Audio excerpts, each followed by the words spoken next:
Welcome to the latest Watercolors Aquarium Gallery podcast, brought to you from the Aquarium Rush Studios in cold downtown Grand Rapids, Michigan. My name's Ben. I'm Amy. And I'm Charles. We're going to talk about the king of freshwater today. Mm-hmm. Betamacrostoma? Okay, not my favorite, but... Ultimate angelfish? You guys are like just killing my party here, aren't you? I mean, like, you're right. You're like, no, that's the Sultan and that's the Emperor. This is the king, This is guys. the king. There we go. You know, the Macrostomo definitely would be a sultan, and the Ultim Angel, almost more like a deity that hangs over everything. Yeah. But before we get into that, you know what time it is. Oh, it must be time for a shameless plug. It is time for a shameless plug. That's too much fun. All right, guys. Well, you know the drill at this point. If you want to support us, check out watercolorsaquariumgallery.com for merch, t-shirts, live plants, anything else, just let us know. Or just stop by the gallery whenever you get a chance. We would love to see you guys. If you're 3 hours away or less, why haven't you been here yet? Yeah, exactly. This weekend I had a significant number of people come in who found us via the podcast, and I just want to give a shout out to you guys because that was fun, by the way. It makes me awesome. so happy. Yep. I love to meet our people. That's very good. I like minder people. Okay, shameless plugs over. Thank you for tolerating it. Yeah, that's appreciated. This is a fun one. This is a fish that like everybody wants, but it's not overrated. I think that's a pretty good way to describe it. Yeah, Nothing much quite like that. They're pretty magnificent. I mean, they've earned their place. The tradition behind them has been this absolutely amazing, incredible, majestic fish that's really, really, really hard to keep. And 50 years ago it was. It's not 50 years ago anymore. So I think we're gonna kind of break it down like this. We're gonna bust some myths. And, because I'm the old guy in the room, I get to talk about like where the roots of some of those myths came from. We got Charles who's going to hit us up with all the cool, crazy genetics about what exactly is a discus. And, Amy's just going to make sure we keep it real. I'm going to talk about the research that I tried to do and quickly realized was pointless. Yeah. Color Morse, right? Yeah. So what the heck is a discus? I'm gonna play that guy a little bit in some of this, right? I'm gonna play the what's the deal with these fish anyway? But then I'm also gonna play the if you don't do water changes every single day, you're not a real discus keeper. And by the way, both of those people, they're all over the internet. I don't know which one's worse. I mean, I guess the person asking questions, what's the deal with these fish anyway? At least they're asking. Right? It does seem like basically anything that requires a fairly significant investment to get going has a whole avalanche of elitism to come with it when you're talking about anything, but we're talking about That's true. Yeah. aquariums specifically. A great analogy that I feel the need to plug in anywhere I can. I think that phenomena is why saltwater has such a reputation of being hard. Doing a big saltwater tank requires a big financial investment. That's true. That's true. And very few people have it, so it's got that mystique around it too. That discus totally have that mystique. For sure. Everybody looks at him and says, I wish I could do that someday. Mm-hmm. And you could probably do it right now if you just made a couple of changes to what your current plan is for your tank. Yeah.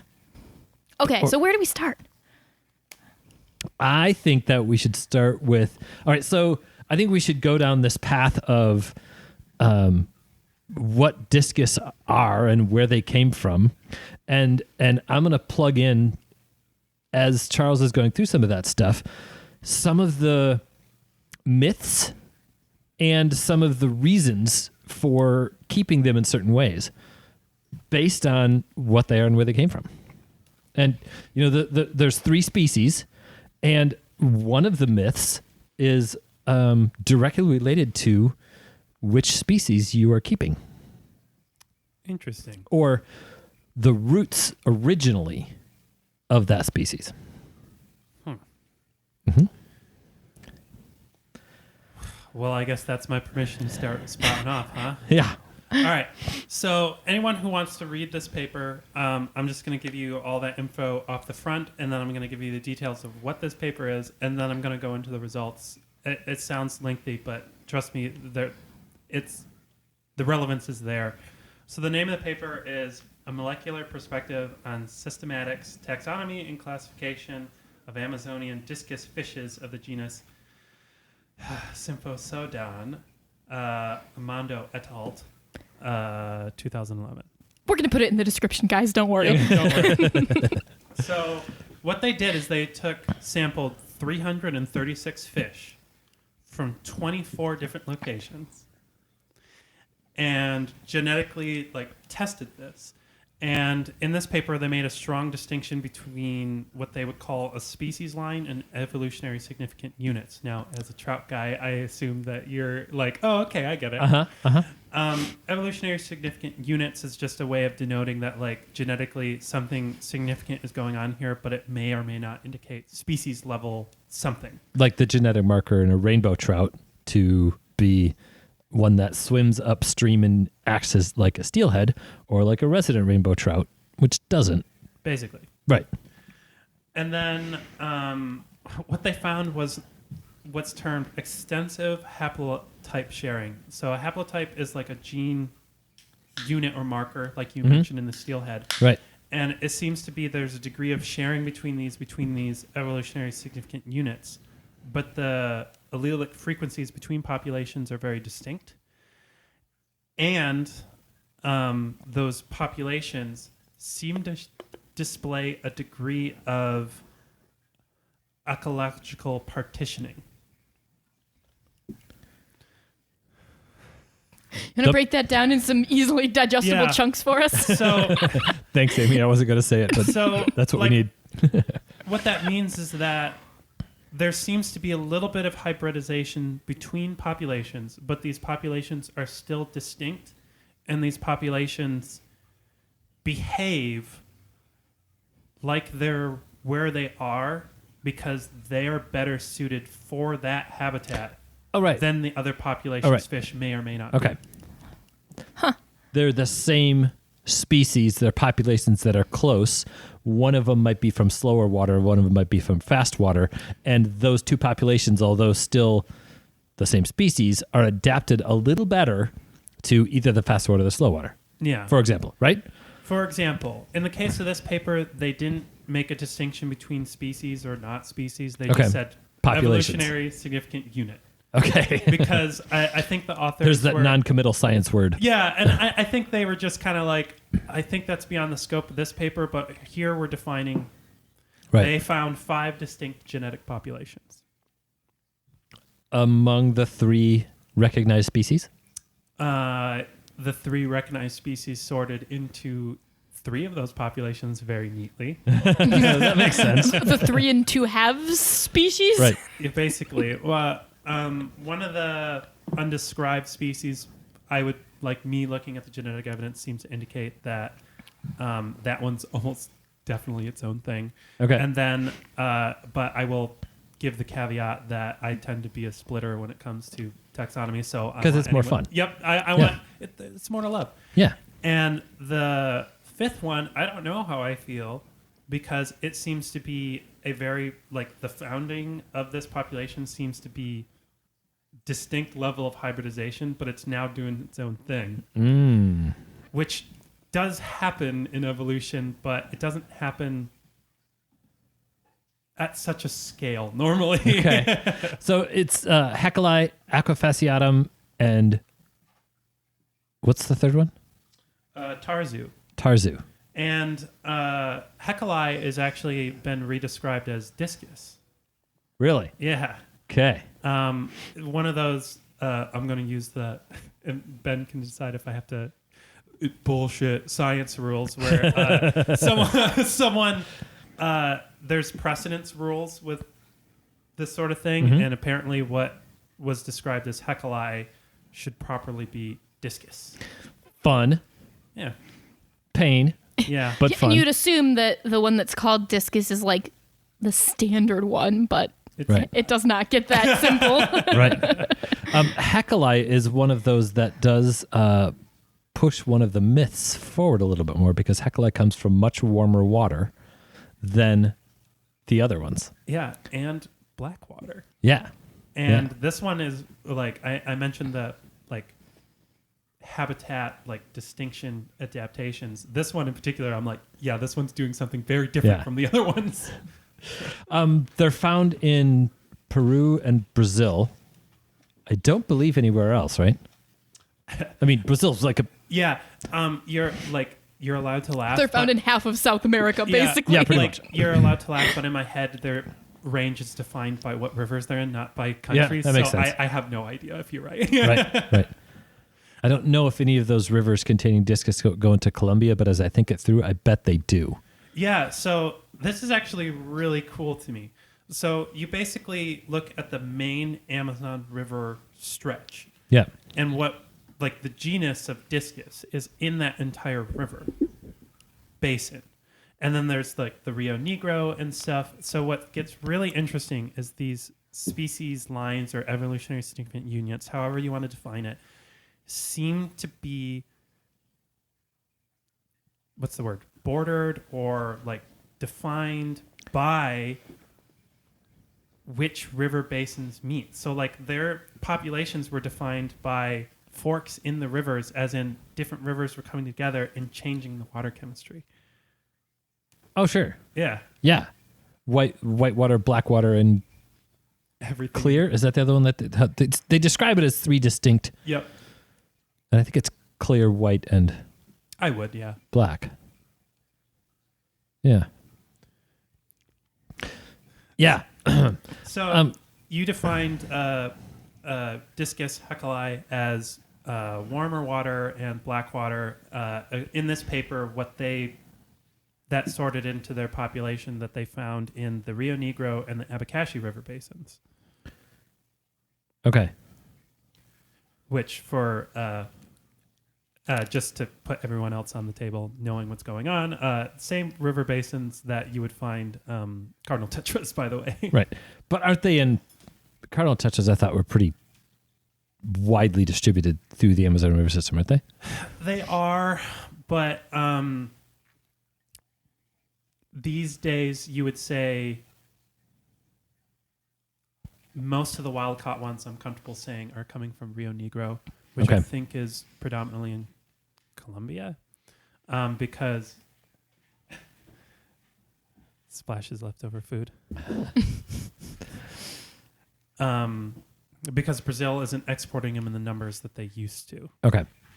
Right. So Colombia and Peru. Yeah. Right. Okay. Well, okay, so that comes down to one of the big things with discus is temperature. Let's go. And when you start looking into what the internet says the temperature range for discus are, it's 82 to 86, with hecali going up to 88. My experience with discus is that's like 80. If you keep your discus at 82, I think you're putting them at risk, personally. Well, There's a lot of... I'll go in between because I know Charles has some punches on this one. That most of the hobbyist resources that I looked at, as in like discus.com and like places that are selling and specialize in discus, said 84 to 86. Yeah. The majority of breeders that I could find are breeding at the low end.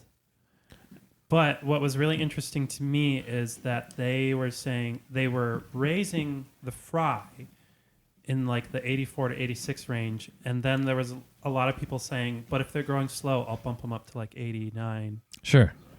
Well, so part of the reason to have your breeders at cooler temperatures is that stimulates the rainy season. And so dropping the temperature from 86 down to 82 or 84 can trigger a spawning event. Well, I think the big thing that people were talking about was that they live shorter when they're kept at warmer temperatures, just because their metabolism's faster. Oh, so sure. If you have a breeder pair that's worth like $400, Right. getting a few, like a year or two extra out of them is worthwhile. Yeah, that makes some sense. But I still think you're going to get 10 to 12 years out of that fish if you're keeping it hot. I don't know. Yeah. I don't work with discus, so I don't know. Well, average lifespan is in that and this is a crazy range, like 12 to 20 years, basically 12 to 16, something 12 like to that. 16? Yeah. Right. But It's basically just an 15 absurd average, range. everybody will tell you something different. And maybe that is to do with the different temperatures that different people keep them at, why there's so many different reports. Yeah, that could be. But also in 15 years, a lot can go wrong. So for some people, it's just going to be shorter just based on that. You It's have true. a specific story why you feel this way, and I want you to tell it here because it's relevant to It is Yeah, it's a great Yeah. story. Yeah. So shout out to my friend Ted Judy. Ted for a while was importing fish from Peru, and he called me up and said, "Hey, I'm gonna be in Grand Rapids, and I've got these amazing wild caught Peruvian discus, and I'll deliver them to you." Heck yeah, win-win. Let's go fly fishing with Ted and get some really cool fish from Ted. So he brought these wild Peruvian discus, and we set them up in a tank down in the quarantine area down in the basement of the shop, and went fishing, or went and did whatever we were going to do that day. And he was hanging around town, and I was working. I got back to work, and the discus just didn't look good. Like something was wrong. And we had him at 84 degrees. And I called Ted and said, "Hey, what kind of medications should I put on these discus? They're looking like something's going on." He said, "What? What do you mean? They don't need medications. What do you mean? I'll be right there." And he rushed down here. And when he got here, there were a bunch of people in the store and I was busy. And he said, "Do you mind if I just go take care of it?" I'm like, "Yeah, go. Right. Came back up like a half hour later and said, "They're good. I'll see ya." And he left. And I went down there and I looked at these fish. It was probably an hour after that I went down there and looked at the fish. And the fish came rushing up to the glass and looked at me like the most perfect, amazing pet discus you could ever imagine keeping. Like, what the heck? Ted, what'd you do? I looked in the tank a little more and realized there were 3 heaters in the tank. And he cranked it up to 95 degrees. Whew, And steamy. Steamy. Yeah, those discus were loving it. That made me think, if you got a problem with discus, cook them. Ted and I had a discussion about that, and that was actually his words there. And Ted has bred discus. He's had a lot more experience with discus than I have. I've kept them in the past, but never for extended periods of time. I've never really gotten into them. We keep them in the store. We sell them. We do great with them at the store. But I've never been a discus person, and Ted definitely did his time as a discus person. And his reaction too was, if you see something going on with those discus, you just cook them.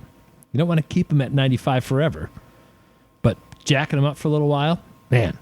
And that's in line with a lot of what we've done with freshwater QT, where if there's something wrong with the fish, crank it up to basically the line of what that species can handle, Right. and get them through the next few days. Right.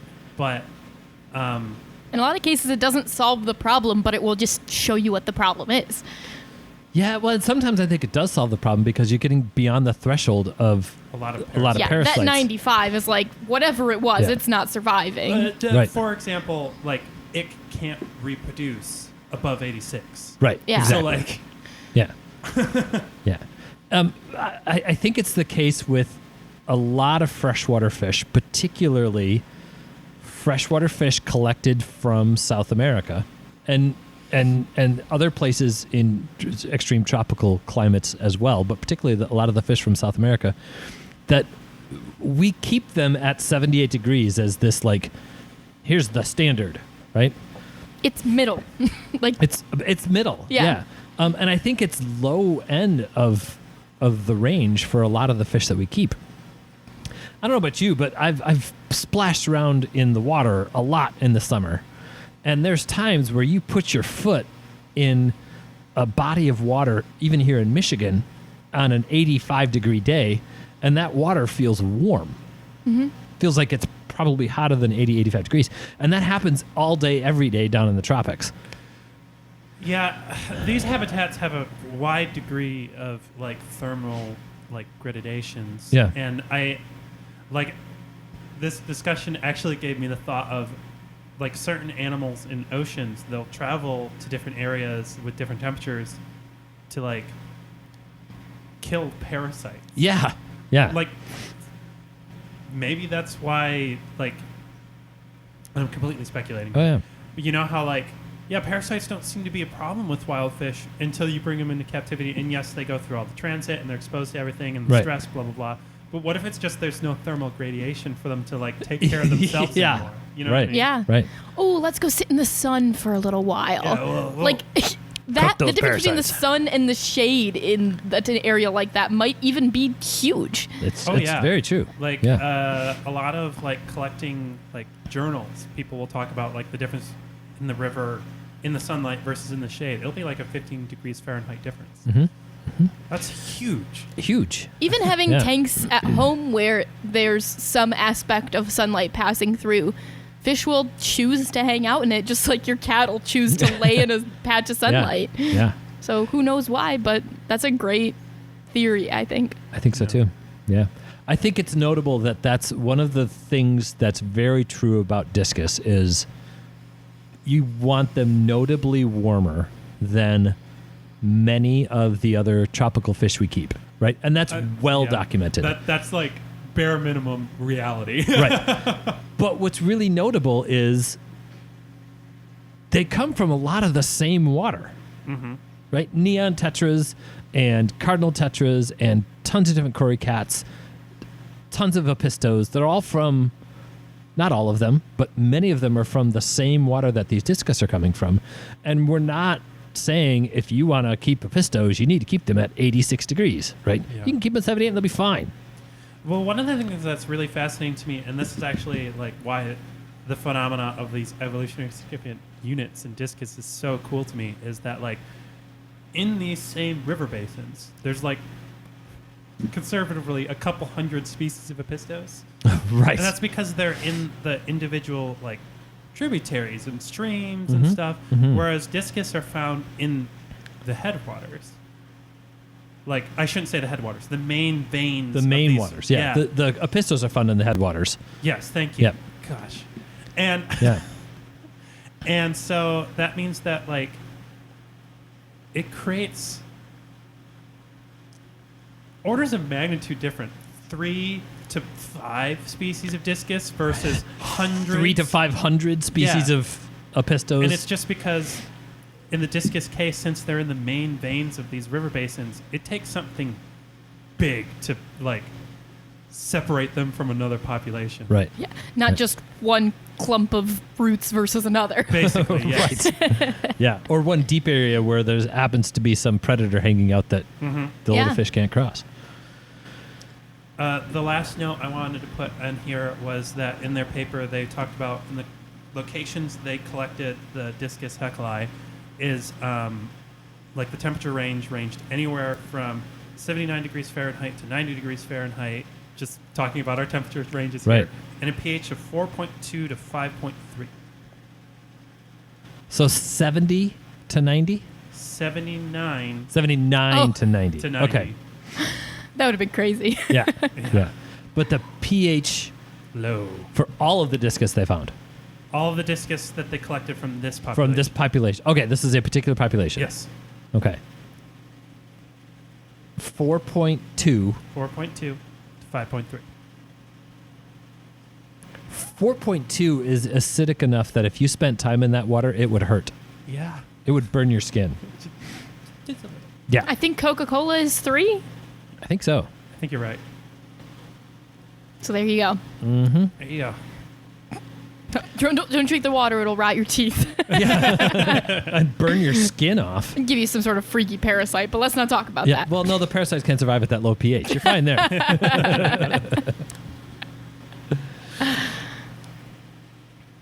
Do you want me to give the blurb about strains now? Yes. 'Kay. Yes. 'Cause- Because that's a common thing, right? Because if you've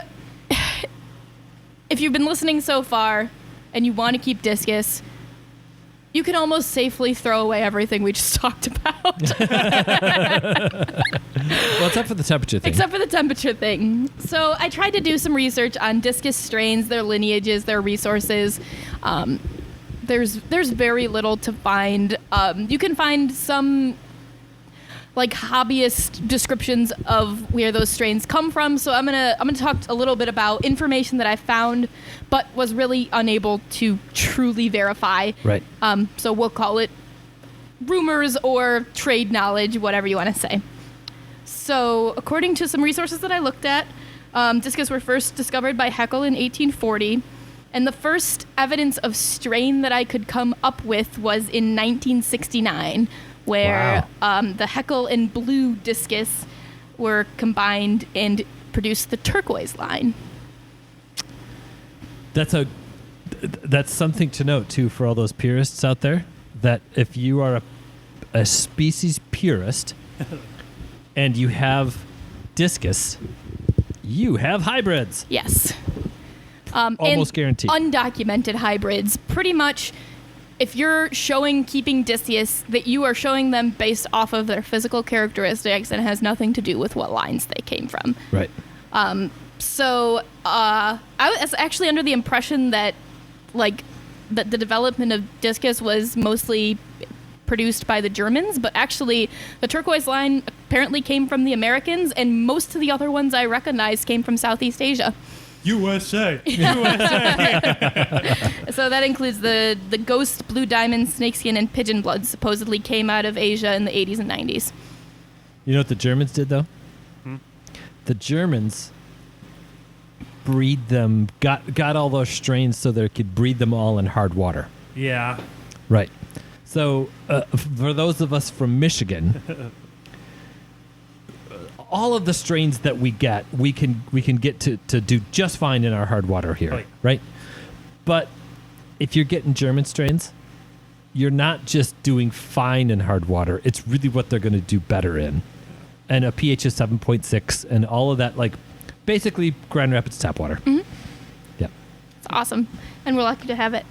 Other than that, it's pretty tight-lipped community. Nobody's sharing where their strains came from. They're making stuff they think is cool and not documenting it. Right. That just is what it is.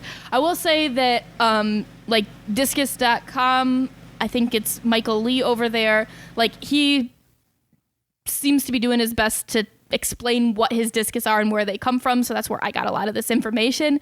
But pretty much no matter who I reached out to, as soon as I mentioned lineages, they didn't feel like talking to me anymore. Yeah. And to me, that's just unfortunate.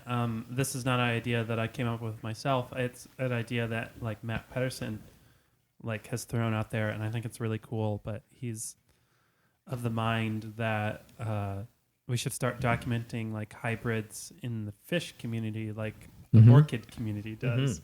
And I'm like, that would be so cool. Yeah. And that ship has just sailed here. But I did find from the North American Discus Association this article about discus classification.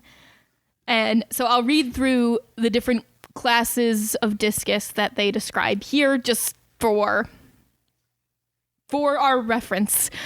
First, they start with the wilds, where their class 1 is the Haeckel, the Symphysodon Haeckel. This was from 2013, so from what we were talking about, I think we were saying that's the Symphysodon Discus. Yes. And then there's the brown, which is Symphysodon aquafasciata axelrodi, blue Symphysodon aquafasciata heraldi, and green Symphysodon aquafasciata aquafasciata. So that lines up fairly well with what we were talking about wilds, with some new information coming out. If we're going by the captive strains, this is how they're classifying discus. Thick line, thin line, pattern, spotted, open pattern, red, yellow, white, and everything else. Cool. So there you go. You have one of those. If somebody tells you a strain is what it is, compare it to other pictures, it probably is that, or it isn't. Is it pretty? Buy it if it is. That's it. Yep. Don't fuss around too much about it. Doesn't seem like anybody else's. Yeah. Unless you have a wild caught discus, you have a domestic strain. Yes. And it's if just you a have paint wild job. caught one, you'll know. You'll know. Yeah. Oh, by the way, it's the same with Beta splendens. It's the same with guppies. It's the same with platies, swordtails.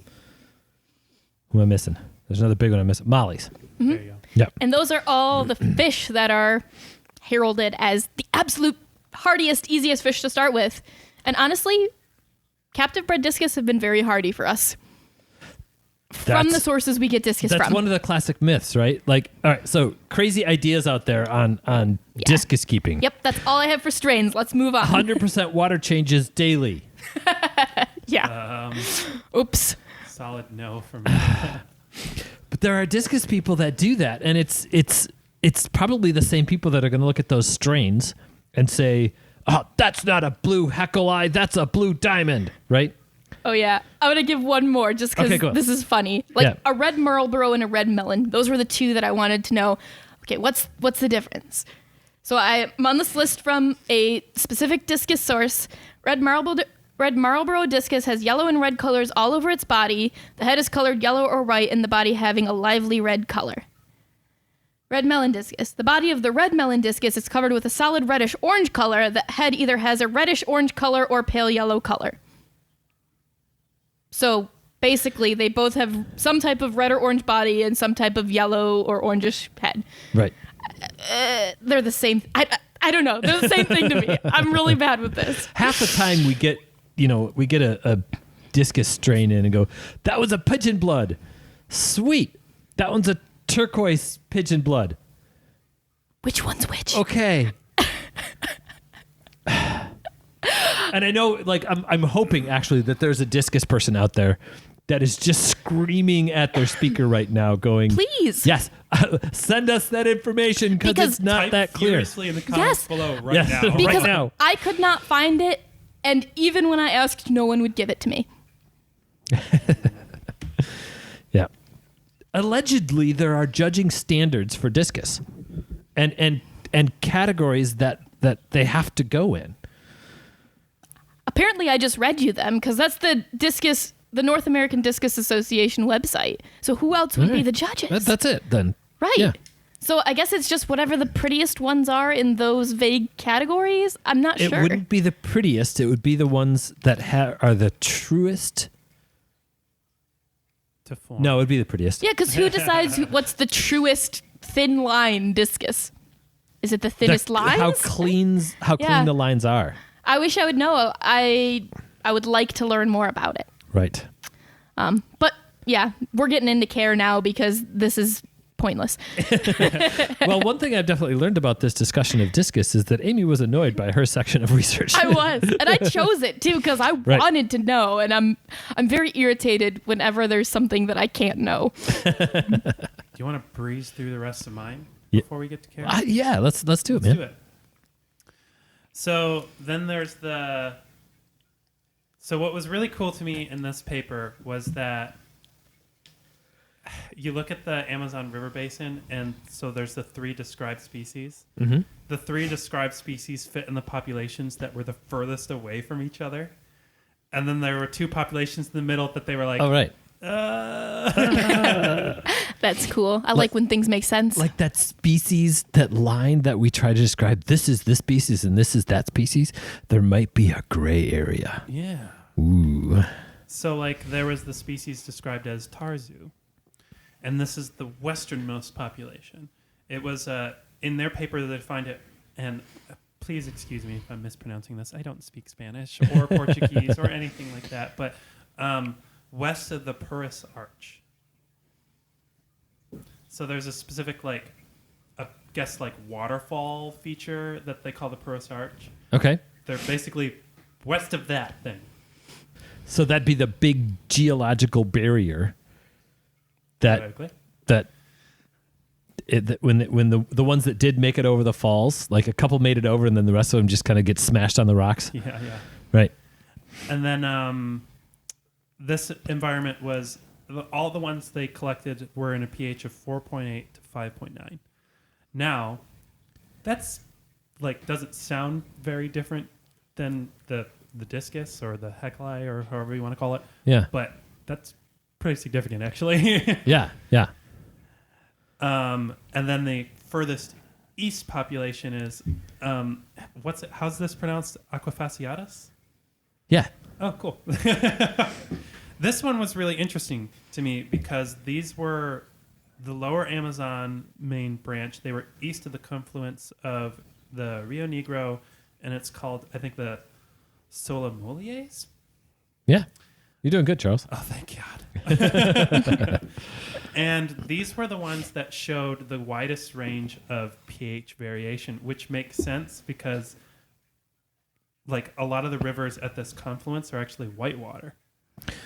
Yeah. And so they were found in a pH almost up to 7.3. Oh, wow. Yeah. Wow. So anywhere from like 5.5 to 7.3. But that's a ridiculous range. Highest pH, highest hardness, and probably lowest temperature range, right? Yes, actually. I had to look at my notes for that. Yeah. And so then the stuff in the middle was they had an undescribed species 1, and these were defined as east of the Purus Arch and west of the Rio Negro Sommeliers confluence. And they said that if described, it might absorb the name Heraldii, which apparently was originally described and then deemed synonymous with something else. Okay. But they're like, if this ends up being its own thing, it might take that name because it might be within like when that specimen was that specimen was collected. Yeah. I wonder if any of this stuff is ever getting to the point where instead of saying species, like how do you gradiate species names? Yeah. You know, like here's black, here's white. What about the gray ones? And which shade Stop of gray that. are they? Every scientist is like, shut up. Let's not talk about the gray. The black and white are hard enough. Yeah. And then the last and final group, they literally just described as the Xingu group. Uh-huh. And I guess From Rio Xingu? Yep. Yep. And they were like, it's part of the Eastern Brazilian Shield, and they said this was a clear water environment, at least for where they were collecting them, and that's as much as I could glean out. That was this. it. Clear water is going to be water that's most likely going to be closer to neutral, like in the 6 to 7 range. Yep. Temperature's not going to be determined by that. No. And hardness is going to be on the low end, but not quite tannic. Yeah. These would have been fairly close to the collection locations of where they sorted out specimens from the aquafasciatus.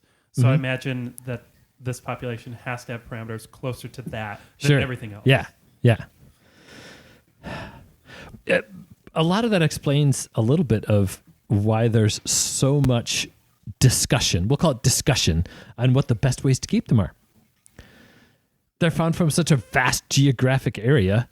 Basically, an entire continent's width. Yeah. Yeah, pretty much. Because, let's face it, the South America is basically like this little skinny little mountain range way on the western side, and then this giant flat plain that stretches like 3,000 miles. Yeah. Yeah. There's places where the Andes Mountains, they're like 8 miles wide. They go straight up coming out of the Pacific. They go straight down the other side, and then it's flat all the way to the Atlantic. That's just cool. But that gives them, that's why that range is so good. That's why the diversity of the Amazon River system is so incredible. And I'm trying to tie this together with previous discussion, and I know I'm saying it too much, but are you saying that hybridized organisms from multiple species that come from wide range of habitats are more adaptable than you think they'd be? I think that's exactly what we're saying. For those, this is a lot of people right now are going, but you guys hate hybrids. Yeah. Yeah, hate is a strong word. It's like, but we like pretty fish. I know, right? Is that so wrong? That's the conundrum. We wouldn't be able, Discus would not exist in the hobby the way they do if they weren't hybridized. I mean, Right. maybe, but I don't think they 100% would have been agree with developed in that No, way. I think you're right. Hybridization is what led to their availability. And the ability for the common people to keep them. If the barrier of entry was the care of wild Discus, no one would have them. They're really hard. Yeah. Yeah. Well, if you think of, let's say, Pterophyllum scalar, the standard angelfish, as the, like, that to me is the logical comparison, just because ultims aren't developed. Right. Like, they're solid, but they've been plagued by, like, viral diseases that wipe them out, genetic problems that they're not considered to be a hybrid species, but I think the fact that they're as available as they are is to their testament and has nothing to do with that comparison. Most likely, they are hybrids. You think? Yeah, Dusumari, and Leopoldi, and Scalar. Oh, I forgot about the like other common Right. species out there. Right. But and if you read some of the really old literature, like from the 40s, Yeah. angelfish are talked about, like Discus were talked about in the 60s and 70s, as really, really difficult to keep. Because that has never matched up much for me. Yeah.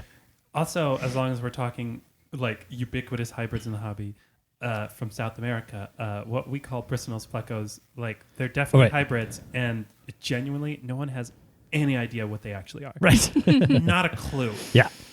Yeah. All right. So But- maybe we need to get into like tank size, tank mates, that kind of thing here. Do we have more to say where we are? Or I bet You that wanna was a put pretty a- fun discussion. tie a bow on it? I don't know. I had my piece. I'm happy you guys let me spout off. We okay. I'm only trying to not harp on the hybrid thing too much. We already ate our words a little bit. But if you've got more to say, we can keep going. No, I think we're good. I Okay, was like, okay. we beat that horse. Okay. I think we're good. Yeah. I wasn't trying to change this too early. But I think that the point I was making about the going off what you're talking, Oh, yeah. comparing to angelfish, Yeah. right? In the 20s and 30s and 40s, angelfish were considered extremely difficult to keep. Right. Currently, Altum angels are considered extremely difficult to keep. The F1 Altum angels that we got, are amazing, and they're not difficult at all, And right? hilarious. And hilarious.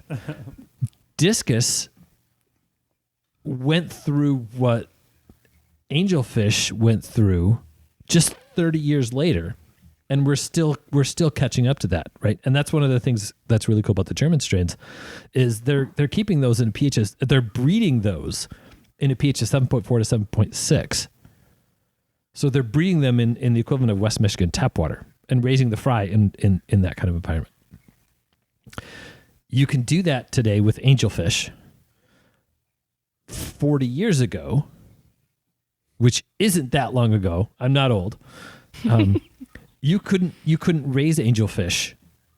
Maybe a few people are doing it, right? But There's some the guy in idea Big of raising Rapids that's angelfish, always done it. yeah, the idea of raising angelfish in straight tap water was considered like, whoa, somebody pulled that off. That's cool, right? And I think we're going that direction with Discus. Yeah, that's kind of the comparison I was hoping we would be able to make. I think it's absolutely, it's very legit.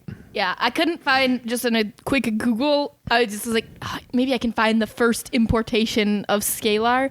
But what I did find is that apparently on Seriously Fish, they're listed as Pterophyllum scalar with quotes around it. Really? Yes. Yeah. So I'm going to guess that that's somebody's passive aggressive note of, yes, it's a hybrid. Yep. and probably Leopoldi with some Dusumira in there. The marbling probably comes from Dusumira. Yeah. So what size tank would you set up for Discus? 75 gallons. I think that's the Discus tank, Yeah. right? The starter. Can you get away with smaller? Absolutely. Can we talk about the lady that had the pet Discus? Yes, we Yeah. have to talk about Stover. Stover. Because this conversation doesn't happen without Stover. So 75 gallons, yes, that's what we talk about. Like, that's the Discus tank. But what if you just love Discus and you want to keep one? As a pet like this lady did. Yeah. Yeah. And Yeah. So we had a lady who was the nicest person. She was a little bit eccentric, let's go. call her. That's the right word. Eccentric is Eccentric. the word. Delightfully eccentric. Yes. That came in and said, I have a spiritual connection to that specific Discus. What do I need to do? Yep. Okay. Well, we're willing to talk to anybody about anything. We determine a 29-gallon tank is Yep. acceptable for one Discus, but with all of these lists, test the water regularly, feed very sparingly, do 50% water changes twice a week, I think is what we told her. That woman kept Stover for 5 years. I think 5 years. And he At didn't least die. 3, but I think 5. She would always come in and say, hey, this is how Stover's doing today. He's been acting a little funny. Will you test the water? Yeah, you've got to cut back on food again. No, he does not need that much. Yes, do another water change. And this was about every couple of weeks for those 5 years. Yeah. Eventually, she moved and couldn't keep taking him with him. To us. She brought him back to us. 29-gallon tank for one discus? Totally fine. Totally fine. For the Very right fat person. and happy, by the way. Yes. Oh, yeah. Yeah. And that discus was more socialized than any fish we'd ever had. Very- That guy was a pet Yeah, very Yeah. clearly well loved, well taken care of. Yes. and healthy. So can you keep a discus in a 30-gallon tank? Totally. Totally. I know a lot of breeders that were breeding like mated pairs 29-gallon tank. Now those crazy people were doing, 50 to 80% water changes 5 or 6 times a week. Yeah. Charles, what maintenance do we give to our discus 75-gallon tank where we sell discus out of? At least once a week, twice a week if we get around to it, as in like we're being nice to them. And 30 to 40% maybe? More like 20 to 40? Probably 20 to 40 is accurate. Yeah. But we keep probably at most 6 3 or 4 inch discus in there. Maybe sometimes a Yeah. couple of bigger ones. With a bunch of live plants. Yes. Yes. So that was one of the things that was all over the board with like when you're looking up discus, how to keep discus. What's the best way to keep discus? And it was there's this group of people that are 100% water changes daily, and a discus keeper's success is measured in days without water changes. Right? That's a So quote. intense. That is a quote. So intense. Right? And maybe even with something like a real discus keeper measures their days without water changes. Because Wow. the fake discus keeper is the one with a gorgeous display and a tank full of healthy discus. Yeah. Yeah. Well, if you're that guy, you're cool, but also refer back to that wheeze laugh. Yeah. So I would conclude from the water change thing that watch your nitrates. How big of a water change should you be doing in a discus tank? Enough to keep your nitrates around 10. Reasonable. That's it. Yeah. If you are feeding the heck out of those fish to fatten up for breeding, and you're keeping your pair in a 29-gallon tank, and you're keeping it at 90 degrees, probably want to look at doing 50% water changes every day or every other day. Yeah.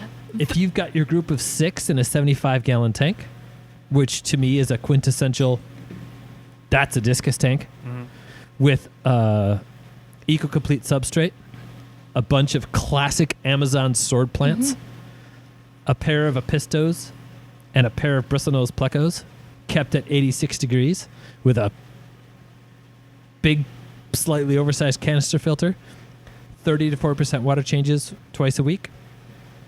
Golden. It's hard I for would- me to imagine a much better chemical filter than a big Amazon sword. I think that's exactly. Yeah. Can I add one thing that I would Oh, yeah. add? Italian Bell. Just because it Yeah, looks so it does look so cool. good. And they can like weave in between Yes. it. I like the wide leaf. Yeah. Yeah, with wild angels. I love Italian Veil. That skinny leaf just like accentuates the stripe on the Yeah. edge of. I love that. Why not both?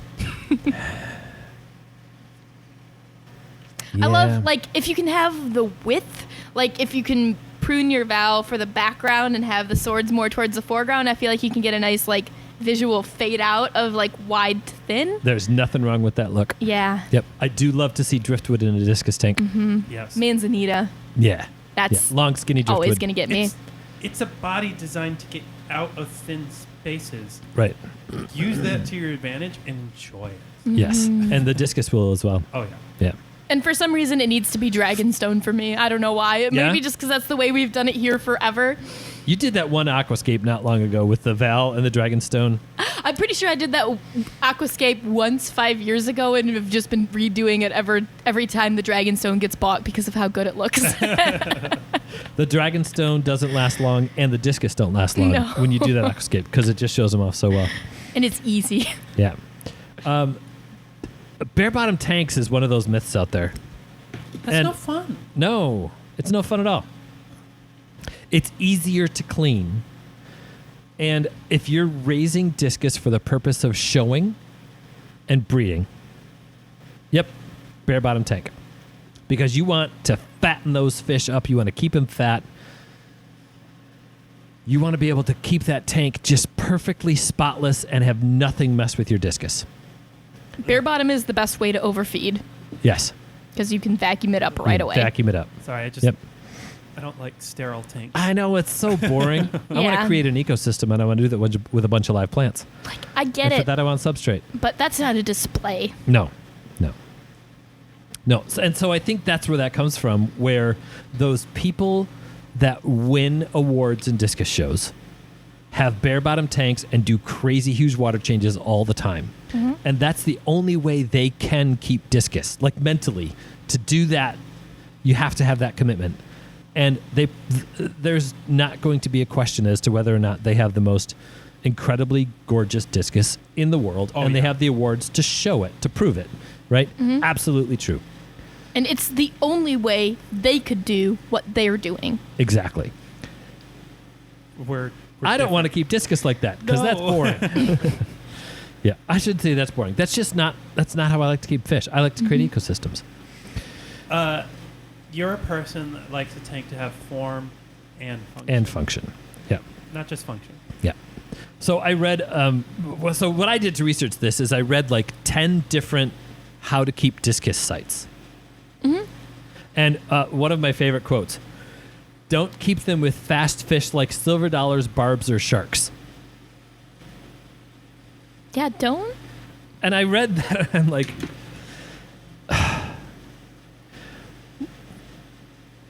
the silver dollar thing, okay, don't keep them with silver dollars. I agree. But barbs, it's What too barb? big. What barbs? What are you talking about? Which Yeah, barb? Which barbs? Barbs that are big enough not to be eaten, can take temperatures 86 degrees, and won't pick on discus? Why can't you? Well, that's like tiger barbs, right? That's how barbs are. Ugh, Just- barf. And sharks, if we're going to talk specifically, like you're right, there are no sharks you should ever keep with discus. Because they'll die in 5 minutes. Well, by the discus way, are brackish fish, right? yeah. Oh, that's an amazing I don't know. one. Where does that one I come have from? no I idea. can't. Okay, Yeah. I have a theory about Do you? this Yeah. because I've heard this pop up with apistos a couple times. Pistos, I've never heard that one. And the only way I can think of is that somewhere along the line, someone's conflating blackwater with brackish. Just because they both begin with B's. That's and possible. some people will say brackwater. I've seen that before. Brackwater. Yeah, like Ken used to say that all the time, and I was like, what are you talking about? Brack. Brack. If Huh. if that's the case, then I see it really easily then. I always thought it was something with people getting confused about cichlid salts. Yes. But most I mean- people, like, I guess most casual observers don't know that discus are cichlids. Oh, by the way, That's we true. went this far without mentioning that discus are cichlids. I know, right? And cichlids are mean, right? Well, discus are pretty mean Because they're cichlids. to each other, Yeah. like cichlids. Yeah. I was going to do the little dig on red-tailed sharks and iridescent sharks and Bayless sharks aren't sharks, and Bayless sharks are barbs. Sorry, I had to go there. Like, And- don't keep them with sharks. Yeah. Yeah, and they're right. I wouldn't keep any of them with discus. No. Question though. Yeah. What's the temperature range of Denisonite barbs? Do you know? Because I don't. I think they can take it pretty hot, but honestly, I don't know that off the top of my head. I would assume. But I wonder if those would be fine with discus. That could be an interesting tank. Yeah. Like if you had like a 200-gallon discus tank or something and had a school of 8 to 10 Yeah. denizens with that group of discus, I could see that being really sweet. That'd be sweet. I wonder if that would work. So tank mates. Tank mates. It's got to be fish that can take it hot, aren't going to outcompete the discus, and aren't going to pick on the discus. Oh, and are not going to be eaten by the discus. Yeah, the I feel like the common answers to that are cardinal tetras and rummy nose tetras. Also known as prey, by the Yeah. way. Yeah. You want to like map out the range of cardinal and rummy nose tetras on top of that discus map and wonder why the discus are there. Like they're going to eat them. That's what they do. That's there their are thing. many discus keepers that successfully do it with cardinal tetras. Yeah. It's a common thing. It is. It did not work for us. And you can't tell me that they're not losing one or two. Right. I'm not saying it's wrong if they do, if they're just replenishing every 6 months or whatever, but some of them are getting eaten. I They can't gotta. imagine they're not. Yeah. It's what they do in the wild. Like, Yeah. they have to be. Yeah. When we tried it here, it was like a toddler with with a room full of M&Ms. I mean, it was just, doop, doop, doop. Yeah. It's like Yoshi. Bloop, bloop, bloop. I love a pair of dwarf cichlids in a discus tank. Mm-hmm. Apistos, rams. We did it with Nanochromis. Oh, really? Yeah, it was awesome. I wasn't there for that. You weren't? No. Yeah, it was Oh, yeah. Splendens. Nanochromis splendens. Oh yeah, they looked awesome in That the tank sounds too. cool. Yep. Some of the Cory cats can. Surveys are the quintessential example. Surveys should be great with them. Many of the websites talked about bottom-dwelling fish as being great with discus because they don't compete. Just not plecos. Yeah. So the debate of yeah. plecos with discus was pretty big. And many of the discus keepers out there, even some of them that seem pretty legit, are keeping bristlenose plecos with discus and claiming it not to be problematic. Common plecos with discus, Impossible. impossible. Why Don't are do you it. keeping a common pleco anyway? Right. I do want to make a quick note on the Apisto thing. We mentioned earlier there's like 300 to 500 species, depending on who's counting. That means they have a wide range of requirements. Yes. Don't assume Apisto means it can work, but there are many to choose from. Right. Most of the species of Apistos come from shallow water, which tends to be warmer, which tends to make it more likely that they'll be okay with discus. Correct. I would definitely keep cockatoides with them. I would definitely keep Nisonais with them. Like Agassiz. Agassiz should be fine. Yeah. Yep. And any rams. Any rams. Yeah. I don't know. Bolivians Oh, yeah, might have I've never I'm looked not at sure that about one. Bolivians. I Any, honestly don't know. Ramirez eye. Or, yeah. Microgeophagus ramirezi. Yeah. Right. Let's say any blue ram strain should Yeah. be fine. There we go. Yeah. Yeah. So then the next really big, hotly debated topic out there is feeding. Some other things that we want to talk about when it comes to Beef to heart and discus. nothing else. Yeah, beef heart is bad because it's unnatural. That was one of the right. That was one of them. And That doesn't surprise me. the laughter from the old school discus breeders that had what used to be referred to as dinner plate discus. That'd be a discus pushing the 8 to 9 inch range or bigger. I've seen some of those discus, and that's incredible. And they were raised on beef heart. And beef heart is exactly what you're thinking. They would go down to the butcher, and they would buy a cow heart and grind it and feed it to their discus. And it's fantastic food for It's them. actually a really clever solution to I need a high protein diet, but very, very low fat. And cheap. And cheap, yes. Yeah, Right. cheap. And a lot of it. A lot of it.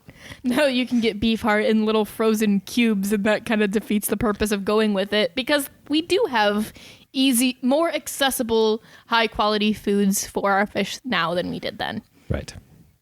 There a are lot of high protein flake and pellet foods Yeah. now that work just fine for discus. They work great. Yep.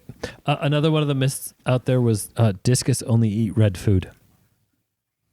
I have never heard that one. Yeah. And actually, we were talking about how some of these myths happen, and they pop up even more and more with the age of the internet, where if one person has success or failure doing something, it is either the only way to do it or the complete wrong way to do it. Oh, yeah. So if somebody had discus and they tried mysis shrimp and they tried brine shrimp and they tried flake food and they wouldn't eat any of it, and then they put bloodworms in, oh, look, they only like red. See? Or they only like eat Wigglies. beef heart. Yeah, that's a silly conclusion. The discus want a high protein diet. They don't do well with too much vegetable matter in their diet. They want protein, protein, protein. They are carnivores. They're going to eat in the wild small fish, worms, crustaceans, insect larvae, things like that. We mentioned earlier, their body is meant to get in and out of tight spaces. What do you think they're doing when they're doing that? Hunting and evading predators. Yes. Yeah. Totally unrelated, but maybe, shrimp aren't a great tank mate for them either. Right. So I have seen people do it. Really? You just normally can't take the heat. Yeah. Because they're little. One of the notable things about why big water changes are important with discus. Hot water increases metabolism. Increased metabolism, you need more food. More food pollutes the water faster. There's the explanation for why do discus need big water changes? Because you're keeping them hotter. Yeah. Yeah. It kind of tracks. Yeah. I don't have a way to poke holes in that because that's all right. I think that's kind of where this comes down to is how do you keep a discus aquarium? Well, first keep an aquarium. Yes. And then tweak it a little for discus. Yeah. Like it's got to work. Your filtration's got to be able to support the amount of waste going in the water. And you have to have the types of conditions that they can thrive in, which is the warmer water in that. Success is easy with these if you just give them what they need to do. You know what I mean? One of the other big things out there that I love poking holes in things, right? Yeah. And it all of this, I said, you need to make sure you have adequate filtration for your discus tank. And I thought, well, that's a silly thing to say. You need to make sure you have adequate filtration for your aquarium. Yeah. Period. Like you're keeping big fish, have a big tank and a big filter. Right. Like it just, I don't know. Yeah. So I thought that was one of the things. That doesn't mean you need a filter that's twice as powerful as is required for your tank, because it's still only going to filter as much as it needs to.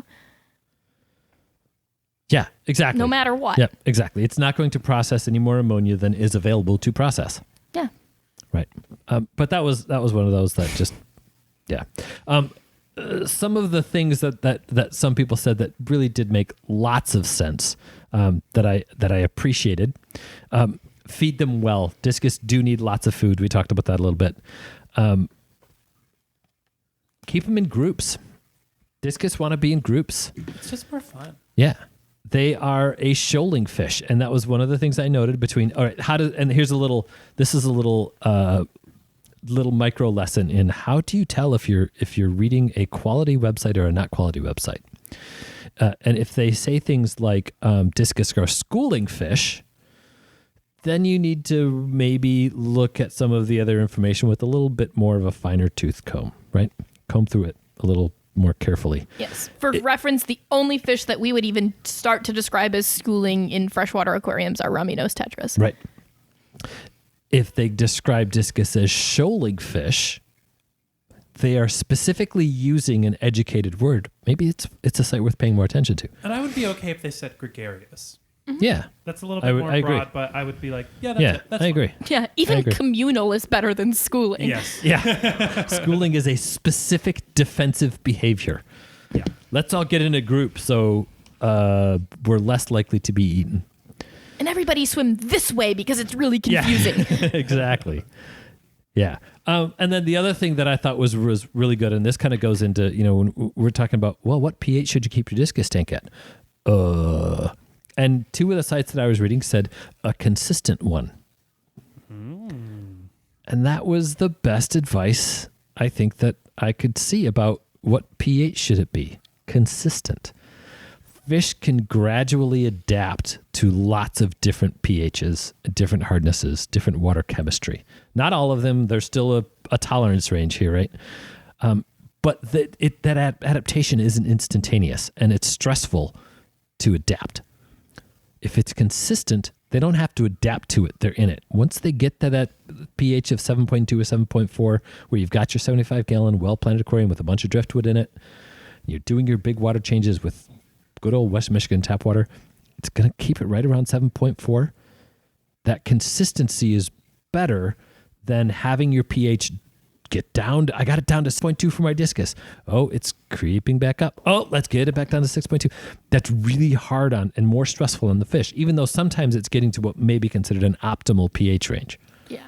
Yeah, if you don't believe us, literally just walk in the door here. We keep them at like 87 degrees, pH of 7.6. Right. Grand Rapids dechlorinated tap water, nothing fancy, and they're gorgeous. They're gorgeous. That's not to say go out and just randomly order your Discus online from whoever. It doesn't matter. They'll adapt to your water. It does take some information. Like, you got to know where they came from. It might take a little bit of adapting, but for us, it's never been a problem. Right. The breeders out there are still using a portion of RO water just to keep it.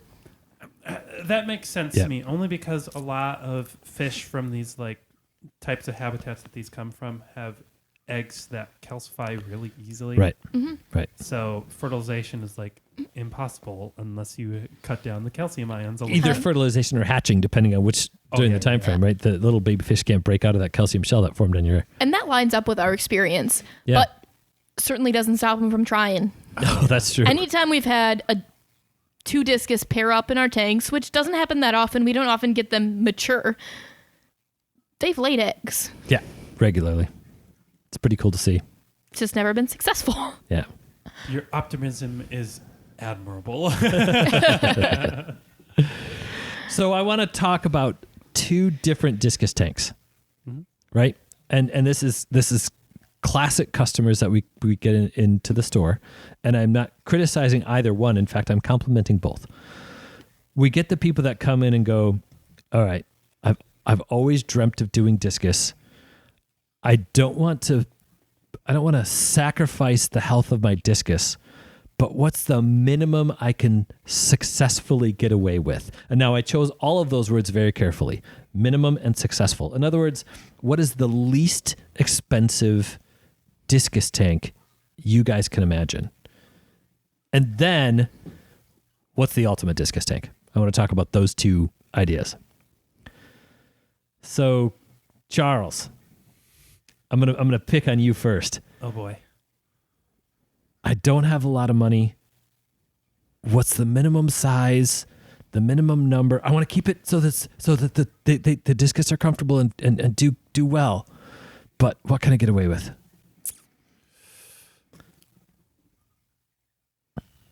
We're keeping a group, right? Not just like one. Well, I mean, what's going to be right for the Discus? Okay. I would say you want a group. Let's say you want 6. Let's go with the 75.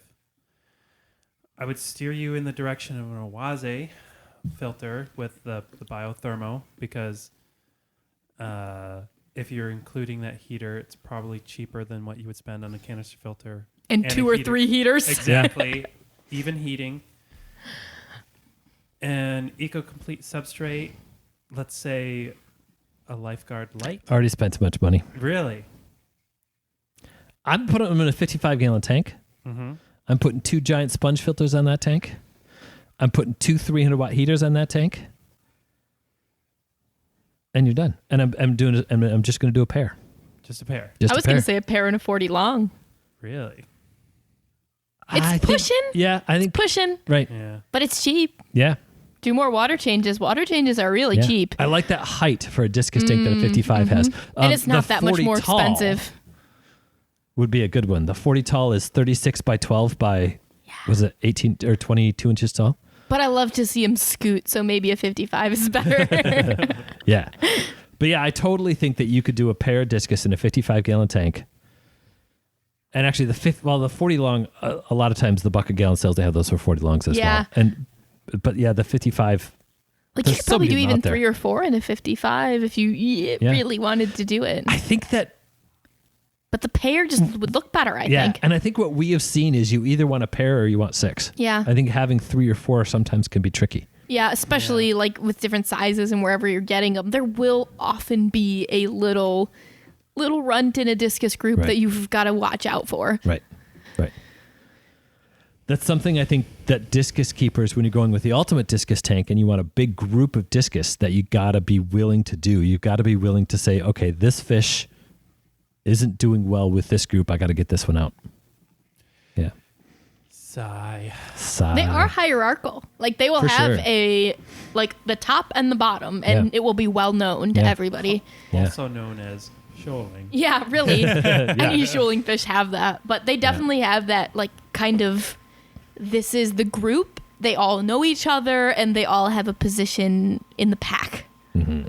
That's pretty fun to watch them work that out. Yeah. I do like how you set me up for that one. I wasn't trying to set you up. You do run the breeding lab, Yeah, I suppose this is true. but I guess I did set you up for it. Still funny. Yeah. All right. So what's the ultimate? the ultimate discus tank. Is it with Ultimate Angels? Ooh, I didn't even think about that. I was like, Maybe. well, No, I don't have one in mind. Because in my head, sorry, I don't know who it was, but someone the other day made the joke of that's the ultimate tank.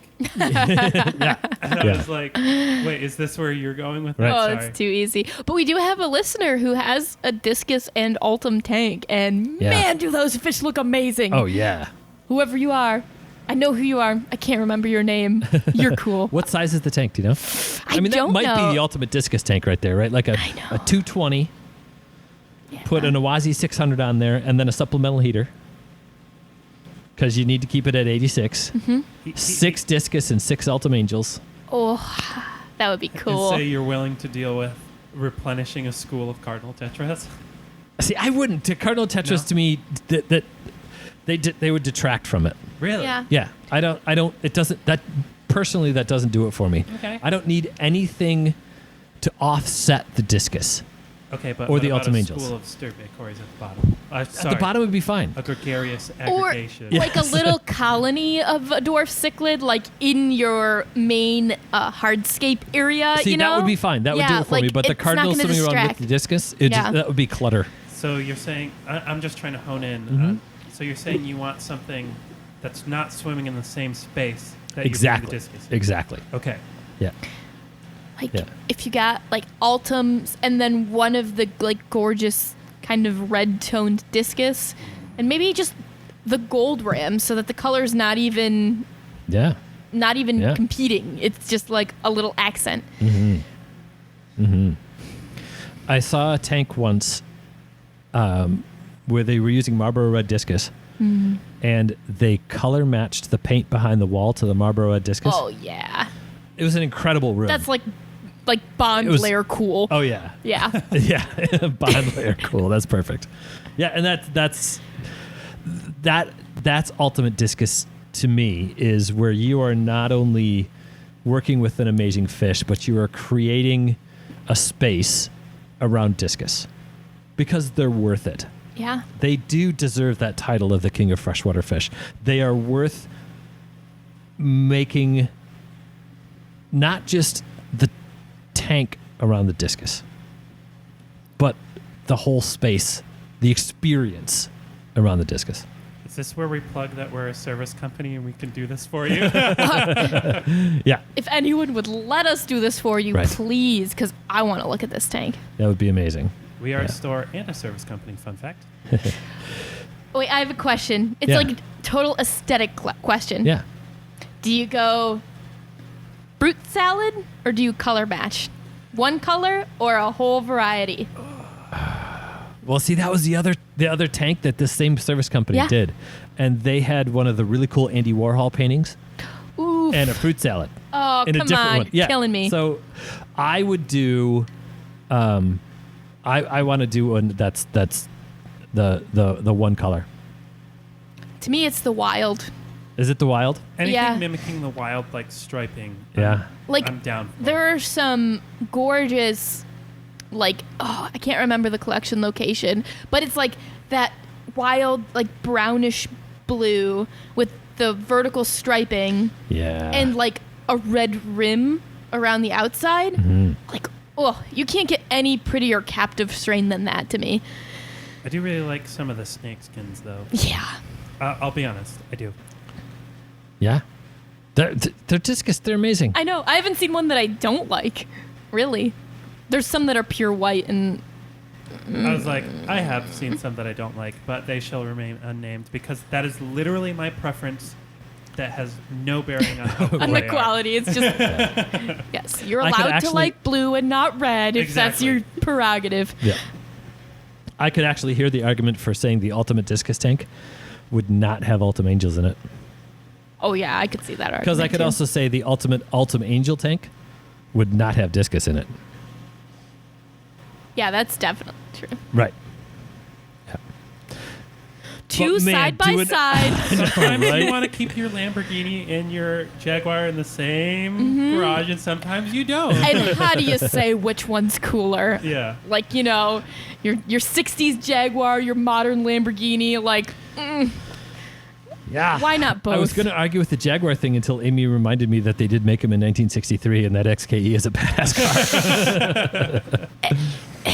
Yeah. Yeah. Classic cool, modern Yeah. flash. Yeah. That's kind of the Ultim Angel Discus comparison. That's true.